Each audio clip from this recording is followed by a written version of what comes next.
Fin de parcours de Alain Bron, page 236, lu par Serge Cazeneuve.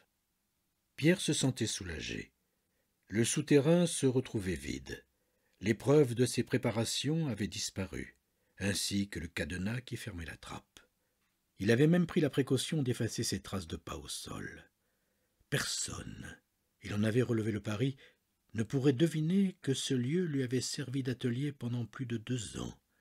Les fioles, les pièces du drone, les outils compromettants étaient partis aux ordures avec la complicité involontaire de la directrice. Enterrement de première classe du passé, mais pas du futur.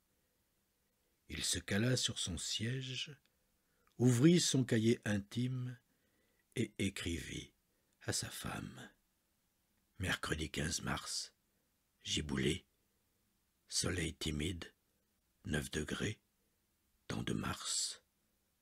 La pleine lune du 12 mars a fait apparaître les premiers bourgeons sur les arbres. Yvette, ma chère épouse, je viens de faire disparaître mon atelier souterrain.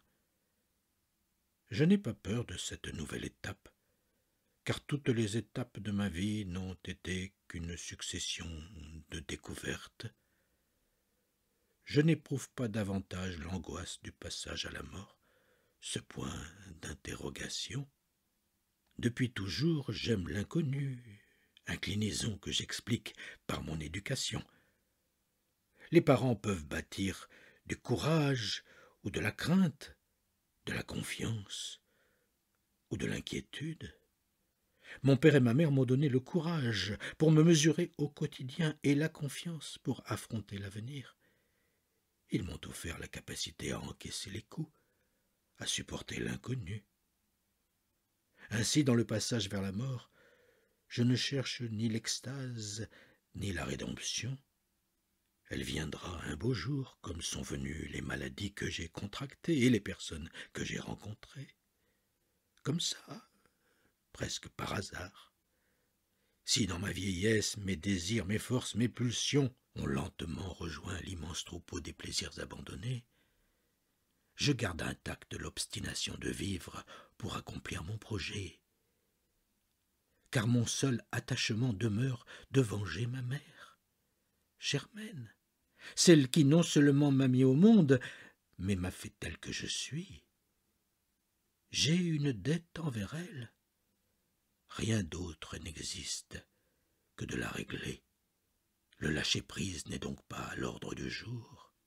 Et ce n'est pas au moment où mon corps deviendra une collection d'organes en décomposition qu'il faudra agir. Dans son cahier, Pierre s'abstint de mentionner son état de santé. Son seul souci pratique était de contenir sa toux pour éviter de souiller ses mouchoirs, car les taches de sang se montraient plus fréquentes et plus larges. L'absorption de sirop à la codéine le calmait pendant 1 heure ou 2 et lui donnait le sentiment de posséder un bouclier contre une maladie somme toute bénigne. Contracté un beau soir d'hiver, un de ces rhumes qui tombent sur la gorge, puis sur les poumons et qui disparaissent un jour, parce qu'ils ne sont plus satisfaits du menu dans la cantine corporelle.